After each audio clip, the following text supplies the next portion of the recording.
गं गणपते नमः। आप सभी का आपके अपने चैनल पर बहुत बहुत स्वागत है। आज इस वीडियो में हम जानेंगे कि आखिर यमराज जी को क्यों लेना पड़ा विदुर रूप में अवतार। मैत्रेय जी ने विदुर जी से कहा, मांडव ऋषि के श्राप के कारण ही तुम यमराज से दासी पुत्र बने। कथा कुछ इस प्रकार है। एक बार कुछ चोरों ने राजकोष से चोरी की। चोरी का समाचार फैला। राज कर्मचारी चोर की खोज में भागे। चोरों का पीछा किया। चोर घबरा गए। माल के साथ भागना मुश्किल था। मार्ग में मांडव ऋषि का आश्रम आया। चोर आश्रम में चले गए।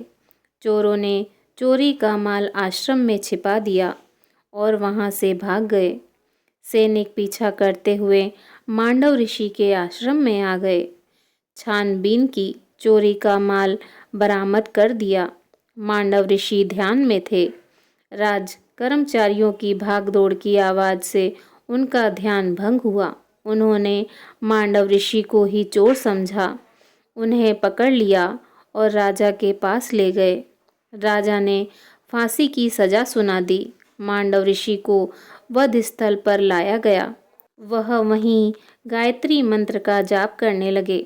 राजकर्मचारी उन्हें फांसी देते, लेकिन मांडव ऋषि को फांसी न लगती। कर्मचारी और स्वयं राजा भी हैरान हुआ। ऐसा क्यों? फांसी से तो कोई बचा नहीं, लेकिन इस ऋषि को फांसी क्यों नहीं लग रही है? क्या कारण है? यह निश्चित ही कोई तपस्वी है। राजा को पश्चाताप हुआ। ऋषि से क्षमा मांगी। ऋषि ने कहा, राजन, मैं तुम्हें तो क्षमा कर दूंगा, लेकिन यमराज को क्षमा नहीं करूंगा।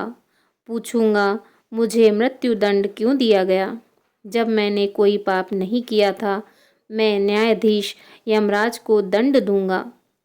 अपने तपोबल से मांडव ऋषि यमराज की सभा में गए।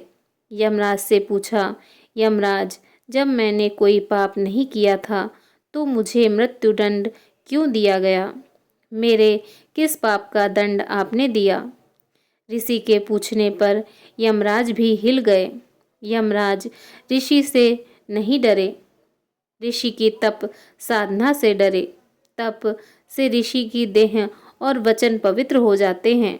इसीलिए जो कह देते हैं हो जाता है।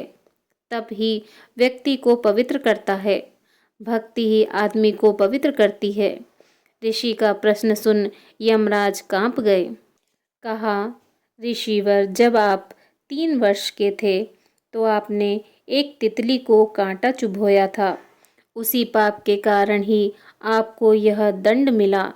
जाने अनजाने में जो भी पाप किया जाए उसका दंड भी भुगतना ही पड़ता है। परमात्मा को पुण्य तो अर्पण किए जा सकते हैं, पाप नहीं। मांडव ऋषि ने कहा, शास्त्र के अनुसार यदि अज्ञानवश कोई मनुष्य पाप करता है तो उसका दंड उसे स्वप्न में दिया जाना चाहिए, लेकिन आपने शास्त्र के विरुद्ध निर्णय किया। अज्ञानावस्था में किए गए पाप का फल आपने मुझे मृत्युदंड के रूप में दिया।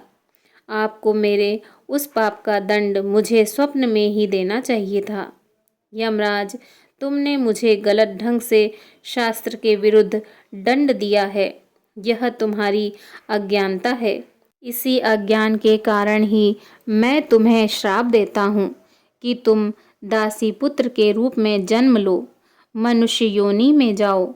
मैत्रेय ऋषि कहते हैं, बस विदुर जी, इसी कारण तुम्हें मनुष्य योनि में दासी पुत्र के रूप में जन्म लेना पड़ा।